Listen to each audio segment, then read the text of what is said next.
بسم اللہ الرحمن الرحیم۔ قبولیت دعا میں بے صبری کا مظاہرہ نہیں کرنا چاہیے۔ مومن کو سمجھ جانا چاہیے کہ جب میں نے اپنے رب سے محبت کا تعلق برقرار رکھنا ہے تو اگر کبھی نافرمانی ہو بھی جائے تو بھی میں فوراً توبہ کر کے اس کی رضا حاصل کرنے کی کوشش کرتی رہوں، اور یہ بات یقینی ہے کہ اسے اپنی مخلوق سے شدید محبت ہے۔ وہ میرے حالات کو بھی خوب جانتا ہے اور پریشانیوں کو بھی زائل کرنے کی قوت بھی رکھتا ہے۔ اس کے باوجود بھی میرے حالات فوری تبدیل نہیں ہو رہے، پھر کیا بات ہے؟ اس میں ضرور میرا ہی کوئی فائدہ ہے۔ جیسے ماں اپنے بچے کو نقصان دہ چیز کھانا نہیں دیتی اور بچہ چلاتا رہتا ہے، مگر ماں سمجھتی ہے کہ وہ نقصان دہ ہے، وہ نہیں کھانے دیتی۔ آپ کا ہمدرد ڈاکٹر کسی مریض میں آپ کو پرہیز کرنا بتاتا ہے کہ مرغا کھانا صحیح نہیں ہے، یہ نقصان دہ ہے، تو ڈاکٹر حضرات تو فقط زبانی طور پر روکتے ہیں کہ دیکھو قورمہ نقصان دہ ہے، مت کھانا، مگر اللہ تعالیٰ کو اپنے بندوں سے شدید محبت ہے۔ ڈاکٹر تو ٹیکہ لگاتا ہے، آپریشن کرتا ہے، مریض سب کچھ برداشت کرتا ہے اس خیال سے کہ یہ سب ڈاکٹر میری دشمنی نہیں کر رہے بلکہ وہ میری خیر خواہی ہی کر رہے ہیں، حالانکہ وہ پیسہ بھی لیتے ہیں، اس کی محبت بھی مشغول ہے، اس کا کمال بھی متشابہ ہے، اس کی تشبیہ بھی ناقص ہے، مگر اللہ کی اپنے بندوں سے محبت کامل ہے، اس کی حکمت، اس کی صلاحیت بھی کامل ہے، جو کچھ اس کی طرف سے ہوتا ہے اسی میں بہتری ہے۔ ماں اور ڈاکٹر کی محبت اور علم میں ناقص ہے، مگر اللہ کی محبت و علم کامل ہے۔ اسے خوب معلوم ہے کہ مجھے اپنے بندے کو کب اور کیا عطا کرنا ہے۔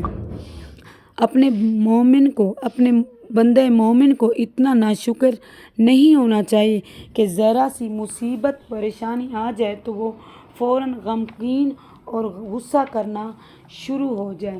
حضرت لقمان جو کہ پہلے غلام تھے، ان کے آقا نے ایک دفعہ کہا کہ باغ سے ایک ککڑی لاؤ۔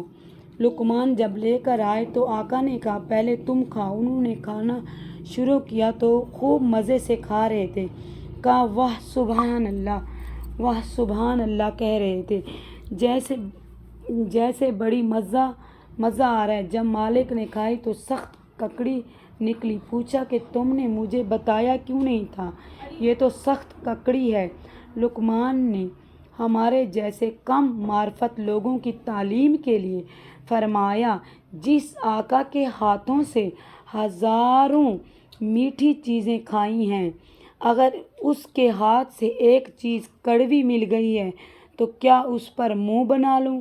بہت سے افرادوں کو آپ نے بھری بس میں کیلنڈر کو پکڑ کر لٹکا دیا۔ وہ سمجھتے تھے کہ 2-4 منٹ کی بات ہے، لٹک کر گزارا کر لوں گا۔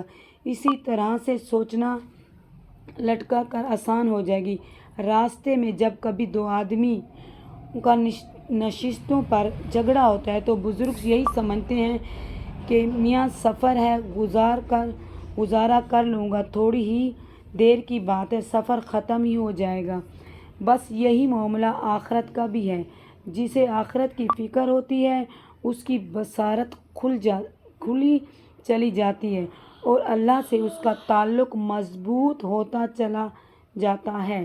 وہ سمجھتا ہے کہ وہ دنیا عارضی ہے، یہاں لٹکنا گزارا کر لوں گا، یا اگر عزت و دولت، اولاد، منصب یا جمال و کمال ہے تو اس کے برعکس مثلاً فقیری، مرض، پریشانی، مصیبت بھی ہے۔ اللہ کا بندہ دونوں حالتوں میں یہی سمجھتا ہے، یہاں کی راحت نعمت پر اتروا نہیں، تکلیف مصیبت سے گھبرانا نہیں ہے، اس لیے یہی ہے کہ مختصر مدت کے لیے گزر ہی جائے گی، یہ وقت ختم ہو جائے گا اور ہمیشہ ہمیشہ کی زندگی شروع ہو جائے گی۔ اللہم صلی علی محمد وآل محمد وعجل فرجهم.